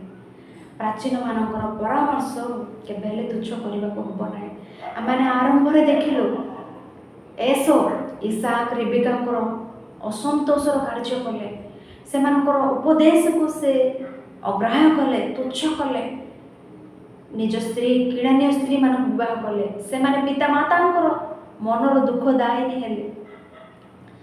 ସେହିପରି ଭାବରେ ଜଣେ ସାମସନଙ୍କ ବିଷୟରେ ଆମେ ଦେଖିଲୁ। ସାମସନ ସେମାନଙ୍କ ସମୁଦାୟ ଲୋକମାନଙ୍କ ମଧ୍ୟରେ କୌଣସି କନ୍ୟାକୁ ପସନ୍ଦ ନ କରି ପଲେଷ୍ଟିୟମାନଙ୍କ ମଧ୍ୟରେ ଏକ ସ୍ତ୍ରୀକୁ ପସନ୍ଦ କଲେ। ତାପରେ ଘଟିଥିବା ଅଘଟଣ, କ୍ଷତି ଘଟିଥିବା ବିଷୟ ଆମେ ଜାଣୁ। ସେହିପରି ଭାବରେ ଆମେ ଦେଖିଲୁ ସାମୁଏଲଙ୍କ ବିଷୟରେ। ଇସ୍ରାଏଲ ଲୋକମାନେ ସାମୁଏଲଙ୍କ ମନ୍ତ୍ରଣା ଉପଦେଶକୁ ତୁଚ୍ଛ କରି ରାଜା ମାଗିଲେ। ରାଜା ମାଗି ଭଲ କଲେ କି? ମନ୍ଦତା ବୃଦ୍ଧି କଲେ। ସେମାନଙ୍କ ସମସ୍ତ ପାପରେ ଆହୁରି ଅଧିକ ମନ୍ଦତା ବୃଦ୍ଧି କଲେ। କାନ୍ଦିଲେ, ଆମକୁ ରାଜା ଦରକାର ନାହିଁ। ଦେଖିଲେ କି ଶେଷରେ ଆମେ ରେହବ୍ୟାମଙ୍କ ବିଷୟରେ ଦେଖିଲୁ। ପ୍ରାଚୀନମାନଙ୍କର ମନ୍ତ୍ରଣା ପରାମର୍ଶ ତୁଚ୍ଛ କଲେ। ଯୁବାମାନଙ୍କର ମନ୍ତ୍ରଣା ଗ୍ରହଣ କଲେ। ନିଜ ରାଜ୍ୟକୁ ହିଁ, ନିଜ ଲୋକମାନଙ୍କୁ ହିଁ ହରାଇଲେ। ସେମାନେ ସମସ୍ତେ ଜାରବିୟମ ନିକଟକୁ ଗଲେ। ଦେଖିଲୁ, ଏବେ ଆମେ ଦେଖିବା ପ୍ରାଚୀନମାନଙ୍କର ମନ୍ତ୍ରଣା ଗ୍ରହଣ କରୁଥିବା ବ୍ୟକ୍ତିଙ୍କୁ, ପ୍ରାଚୀନମାନଙ୍କ ମନ୍ତ୍ରଣାକୁ ଗ୍ରାହ୍ୟ କରିଥିବା, ମାନିଥିବା ବ୍ୟକ୍ତିଙ୍କୁ ଆମେ ଦେଖିବା। ମୂଷା ମାନେ ଜାଣୁ ଈଶ୍ୱରଙ୍କ ସମସ୍ତ ଗୃହରେ ବିଶ୍ୱସ୍ତ ଏକ ଉତ୍ତମ ସେବକ। ମୂଷା ଇସ୍ରାଏଲମାନଙ୍କୁ ଚଳାଉଅଛନ୍ତି, କଢ଼ାଇ ନେଉଅଛନ୍ତି। କେତେ ଲୋକ? ଲକ୍ଷ ଲକ୍ଷ ଲୋକ। ଏ ଲକ୍ଷ ଲକ୍ଷ ଲୋକମାନଙ୍କୁ କଢ଼ାଇ ନେଉଛନ୍ତି।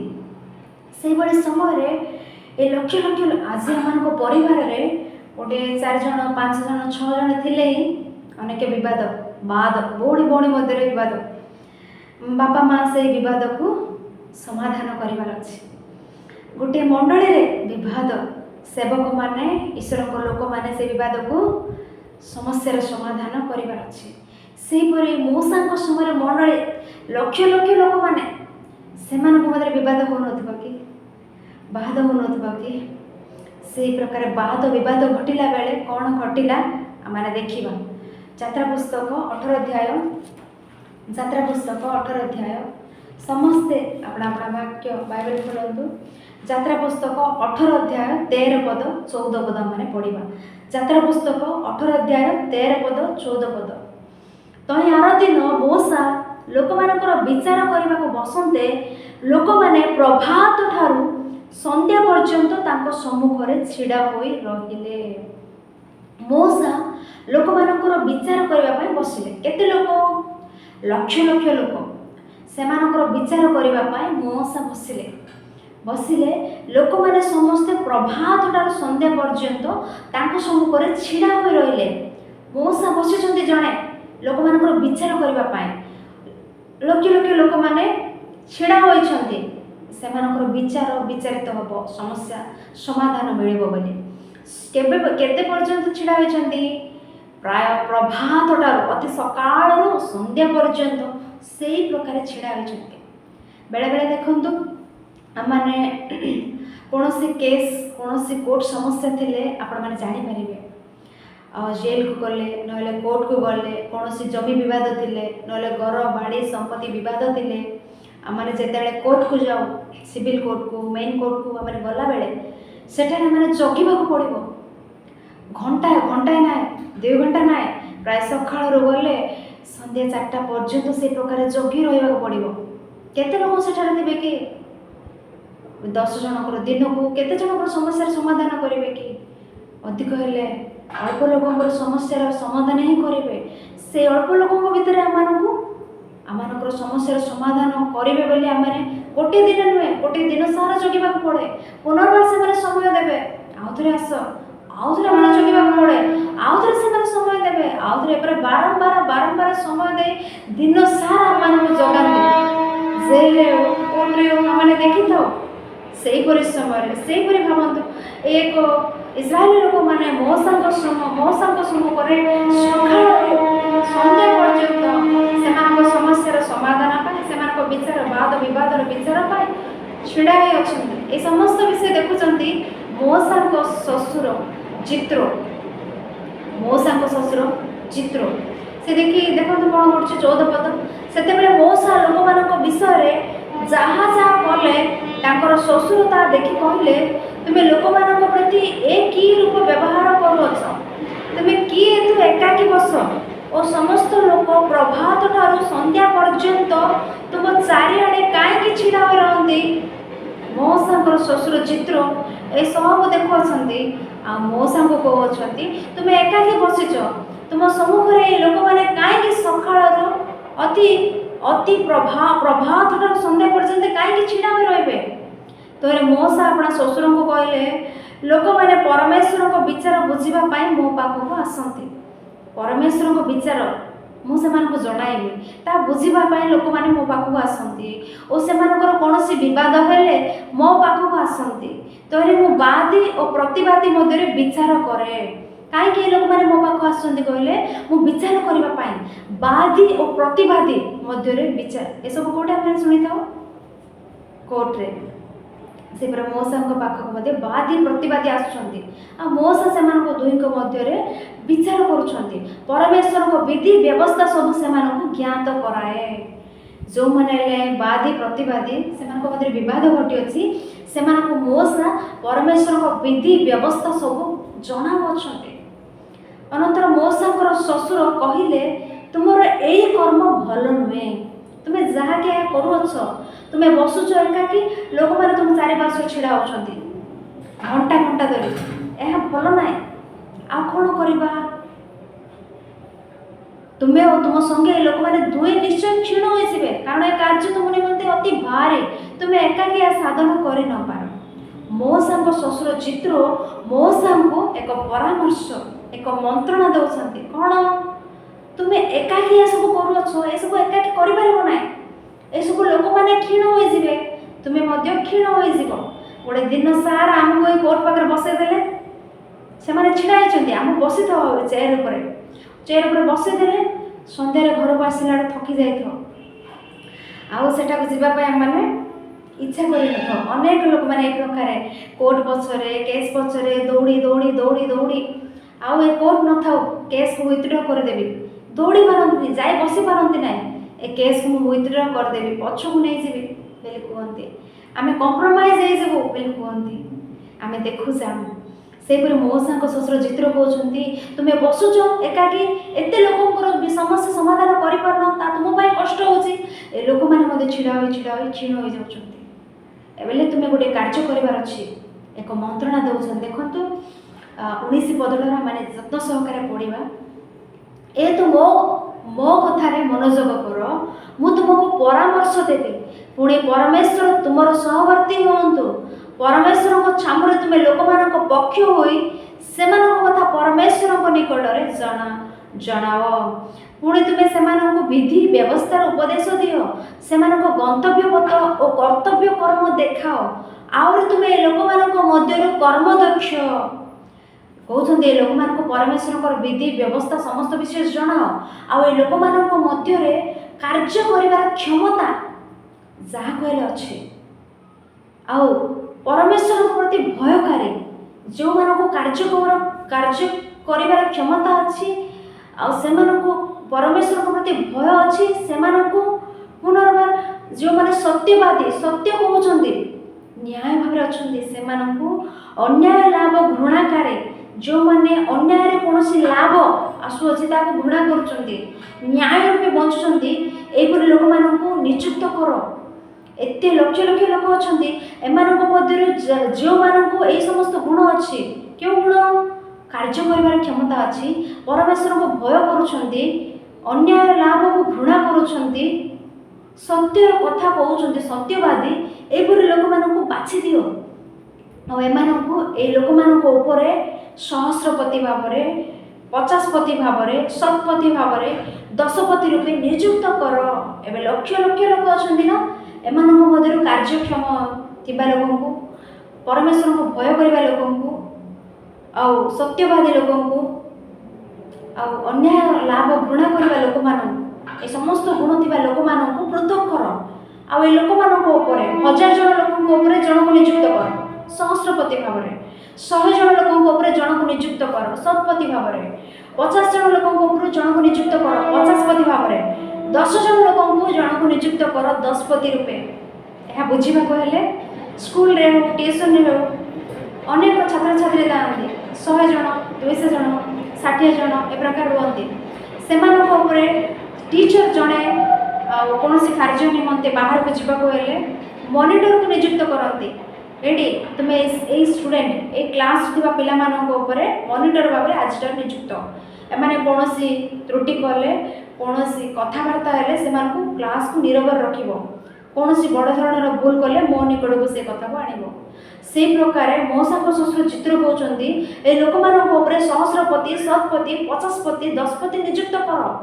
ସେମାନଙ୍କ ମଧ୍ୟରେ କୌଣସି ବିଷୟ ଘଟିଲେ ସେମାନେ ସେମାନଙ୍କୁ ଜଣାଇବେ, ସେମାନେ ଆପେ ତାହା ବିଚାର କରିବେ।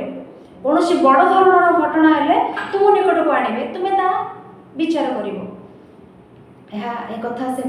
ଏକଥା ମଉସା ଶୁଣିଲେ ତୁମେ ଯେବେ ଏପରି କରିବ, ପରମେଶ୍ୱର ଏପରି କରିବା ପାଇଁ ଆଜ୍ଞା ଦେବେ, ତେବେ ତୁମେ ସହିପାରିବ। ଏସବୁ ଲୋକମାନେ କୌଶଳରେ ସ୍ୱସ୍ଥାନକୁ ଯିବେ। ଏମିତି କଲେ ତୁମେ ସହିପାରିବ ଏ ଲୋକମାନଙ୍କୁ। ସବୁ କେସ୍ ତୁମ ପାଖକୁ ଆସିବନି। ସହସ୍ରପତି ତା ବିଚାର କରିବେ, 10ପତି ତା ବିଚାର କରିବେ, 10 ଜଣଙ୍କ ଉପରେ ଥିବା ଲୋକ। କିନ୍ତୁ କୌଣସି ବଡ଼ ଧରଣର ଘଟଣା ହେଲେ ତୁମ ପାଖକୁ ଆସିବ, ତୁମେ ତାହା ସହଜରେ ବିଚାର କରିପାରିବ, ତୁମେ ସହିପାରିବ। ଏ ଲୋକମାନେ ମଧ୍ୟ ସକାଳରୁ ସନ୍ଧ୍ୟା ପର୍ଯ୍ୟନ୍ତ ଆଉ ଅପେକ୍ଷା କରିବାକୁ ପଡ଼ିବନି। ସେମାନେ ସ୍ୱ ସମୟରେ ଆପଣା କୁଶଳରେ ସ୍ୱସ୍ଥାନକୁ ଯାଇପାରିବେ। ଆଉ 24 ପଦ ଆମେ ଦେଖିଲେ, ଅନନ୍ତର ମଉସା ଆପଣା ଶ୍ୱଶୁରଙ୍କ କଥାରେ ମନୋଯୋଗ କରି ଏବେ ପର୍ଯ୍ୟନ୍ତ ଆମେ ଦେଖିଲୁ ଇସାହାକଙ୍କ କଥା ଶୁଣିଲେ ନାହିଁ, ମନ୍ତ୍ରଣା ତୁଚ୍ଛ କଲେ। ସାମସନ ପିତାମାତାଙ୍କର ମନ୍ତ୍ରଣା ତୁଚ୍ଛ କରି କଲେଷ୍ଟିୟ କନ୍ୟାକୁ ପସନ୍ଦ କଲେ, ମାଗିଲେ। ସେଇ ପ୍ରକାର ଆମେ ଦେଖିଲୁ ସାମୁଏଲଙ୍କ କଥା ମନ୍ତ୍ରଣାକୁ ତୁଚ୍ଛ କରି ରାଜା ମାଗିଲେ। ରେହବ୍ୟାମ ପ୍ରାଚୀନମାନଙ୍କ ମନ୍ତ୍ରଣା ତ୍ୟାଗ କରି ଯୁବମାନଙ୍କ ମନ୍ତ୍ରଣା ନେଲେ। ଏବେ ଆମେ ଦେଖୁଛୁ ମଉସା ଆପଣାଠାରୁ ବୟସରେ ବଡ଼ ହୋଇଥିବା ଶ୍ୱଶୁର ଜିତ୍ରଙ୍କର କଥାରେ ମନୋଯୋଗୀ ହେଲେ ନା ମନୋଯୋଗୀ ହେଲେନି? ମନୋଯୋଗ କଲେ। ପ୍ରାଚୀନମାନଙ୍କର ପରାମର୍ଶ ସେ ଗ୍ରହଣ କଲେ, ମନୋଯୋଗ କରି ତାଙ୍କର ବାକ୍ୟ ଅନୁସାରେ ସବୁ କର୍ମ କଲେ। ମଉସା ସମଗ୍ର ଇସ୍ରାଏଲ ମଧ୍ୟରୁ କର୍ମକ୍ଷମ ଲୋକ ମନୋନୀତ କରି ଲୋକମାନଙ୍କ ଉପରେ ପ୍ରଧାନ ଅର୍ଥାତ୍ ସହସ୍ରପତି ଶତପତି 50ପତି 10ପତି ରୂପେ ନିଯୁକ୍ତ କଲେ। ତହୁ ସେମାନେ ସବୁ ସମୟରେ ଲୋକମାନଙ୍କର ବିଚାର କଲେ। କଠିନ ବିଚାର ସବୁ ମଉସାଙ୍କ ପାଖକୁ ଆଣିଲେ, ମାତ୍ର କ୍ଷୁଦ୍ର କ୍ଷୁଦ୍ର କଥା ସବୁ ଆପେ ଆପେ ବିଚାର କଲେ। କଠିନ ବିଷୟ ସବୁ ମଉସାଙ୍କ ପାଖକୁ ଆଣୁଥିଲେ, ଆଉ ଛୋଟ ଛୋଟ ବିଷୟ ସବୁ ସେମାନେ ନିଜେ ହିଁ ସମାଧାନ କରୁଥିଲେ। ଦେଖିଲେ କି ପ୍ରାଚୀନମାନଙ୍କ ପରାମର୍ଶ ଗ୍ରହଣ କରିବା ଦ୍ୱାରା କ'ଣ ଘଟିଲା? ମଉସାଙ୍କ କାର୍ଯ୍ୟ ଉଶ୍ୱାସ ହେଲା। ତେଣୁ ଆମମାନଙ୍କ ଜୀବନରେ ମଧ୍ୟ ଆମମାନେ ପ୍ରାଚୀନମାନଙ୍କର ପରାମର୍ଶକୁ କେବେ ତୁଚ୍ଛ ନ କରୁ। ବାଇବେଲରେ ସମସ୍ତ ବିଷୟ ଲେଖା ହୋଇଛି ପ୍ରିୟମାନେ, କିଭଳି ଆମମାନେ ବଞ୍ଚିବାର ଅଛି, କେଉଁମାନଙ୍କୁ କେଉଁ ପ୍ରକାର ସମାଧାନ କରିବାର ଅଛି, କେଉଁମାନଙ୍କର କଥା ଆମମାନେ ଗ୍ରହଣ କରିବାର ଅଛି, କେଉଁମାନଙ୍କୁ ଭୟ କରିବାର ଅଛି, କେଉଁମାନଙ୍କୁ କେଉଁମାନଙ୍କ ସହିତ କେଉଁ ପ୍ରକାର ଆଳାପ କରିବାର ଅଛି, ସମସ୍ତଙ୍କ ସହିତ କିଭଳି ରହିବାର ଅଛି, ସବୁ ବିଷୟ ଏ ବାଇବେଲ ଆମମାନଙ୍କୁ ପ୍ରକାଶ କରୁଅଛି। ତେଣୁ ଆମମାନଙ୍କ ଜୀବନରେ ଆମମାନେ ସର୍ବଦା ପାଠ କରିବାର କୌଣସି ପୁସ୍ତକ ହେଲେ ଅଛି କହିଲେ ତାହା ଏ ବାଇବେଲ ପ୍ରିୟମାନେ। ତେଣୁ ଆମମାନଙ୍କୁ ଈଶ୍ୱର ଦେଇଥିବା ଆୟୁଷ କାଳ ତାହା କେତେ ଆମମାନେ ଜାଣିନ, କିନ୍ତୁ ଆଜିକ ଏଇ ଦିନ ଈଶ୍ୱର ଆମମାନଙ୍କୁ ଦେଇଅଛନ୍ତି। ଏଇ ଦିନରେ ପ୍ରତିଦିନ ଯେଉଁ ସବୁ ସୁଯୋଗ ଆମମାନେ ପାଉଅଛୁ, ଯେତେ ସମୟ ଆମମାନେ ପାଉଅଛୁ, ଏଇ ଏକ ଦିବ୍ୟ ଗ୍ରନ୍ଥ, ଏଇ ଜ୍ଞାନ ଗ୍ରନ୍ଥ, ଏଇ ବେଦ ଗ୍ରନ୍ଥକୁ ଆମମାନେ ପାଠ କରୁ। ତାହେଲେ ଆମମାନେ ଅନେକ ବିଷୟ ଆପଣା ଜୀବନରେ ଶିକ୍ଷା କରୁ। ଆପଣା ଜୀବନରେ ଆମମାନେ ଅନେକ ବିଷୟରୁ ଅନେକ ଜ୍ଞାନ ଲାଭ କରୁ। ତେଣୁ ଏକ ବାକ୍ୟରେ ଆପଣମାନେ ସମସ୍ତେ ମନୋଯୋଗୀ, ଆପଣ ସମସ୍ତେ ଏକ ବାଇବେଲକୁ ଆମମାନେ ବାଇବେଲ ଅନୁସାରେ ବାକ୍ୟ ଅନୁସାରେ ବଞ୍ଚିବା ବୋଲି ଆଉ ଆଶା କରୁଅଛୁ। ଆଉ ଈଶ୍ୱର ତାହା ଚାହାନ୍ତି। ତେଣୁ ପ୍ରାଚୀନମାନଙ୍କର ପରାମର୍ଶ କେବେ ହିଁ ତୁଚ୍ଛ ନ କରୁ। ପ୍ରାଚୀନମାନଙ୍କ ପରାମର୍ଶ ତୁଚ୍ଛ କରି ଭଲରେ ବଞ୍ଚିବା ଲୋକ କେହି ଆମମାନଙ୍କୁ ଦେଖାଯାଆନ୍ତି ନାହିଁ। ଆମେ ଉଦାହରଣ ଦେଇ ନପାରୁ ଏ ବ୍ୟକ୍ତି ପ୍ରାଚୀନମାନଙ୍କ ପରାମର୍ଶ ତୁଚ୍ଛ କଲା ତେଣୁ ଆଜି ଭଲରେ ଅଛି କହିପାରିବା କି? ନାହିଁ। ପ୍ରାଚୀନମାନଙ୍କ ପରାମର୍ଶ ମନୋଯୋଗ ହେଉ, ଗ୍ରହଣ କରୁ। ଈଶ୍ୱରଙ୍କ ବାକ୍ୟ ଅନୁସାରେ ଆମମାନେ ଈଶ୍ୱରଙ୍କ ବାକ୍ୟ ଅନୁସାରେ ଥିଲେ ଆମେ ଗ୍ରହଣ କରୁ, ଉତ୍ତମ ରୂପେ ଈଶ୍ୱରଙ୍କ ନିମିତ୍ତ ଆମେ ଜୀବନଯାପନ କରୁ। ତେଣୁ ଏପର୍ଯ୍ୟନ୍ତ ଶୁଣି ଅଛନ୍ତି ଆପଣମାନେ ବାକ୍ୟ, ଆଉ ଏ ବାକ୍ୟ ଅନୁସାରେ ଆମେ ବଞ୍ଚିବା। ପ୍ରତିଦିନ ଈଶ୍ୱରଙ୍କ ବାକ୍ୟକୁ ଆମେ ପାଠ କରିବା। ଈଶ୍ୱର ଆମମାନଙ୍କୁ ପୁନର୍ବାର ବାରମ୍ବାର ଆମମାନଙ୍କ ଜୀବନରେ ଆମମାନଙ୍କୁ କହିଅଛନ୍ତି, ତାହା ଶୁଣିବା। ତ ସମସ୍ତଙ୍କୁ ଧନ୍ୟବାଦ, ଏବେ ପର୍ଯ୍ୟନ୍ତ ଶୁଣିଥିବାର ଧନ୍ୟବାଦ ଜଣାଇ ଶେଷ କରୁଅଛି। ପୁନର୍ବାର ଆଉ ଏକ ବିଷୟ ସହିତ ଆମମାନେ ଏ ପ୍ରକାର ଈଶ୍ୱରଙ୍କ ବାକ୍ୟକୁ ଆଲୋଚନା କରିବା।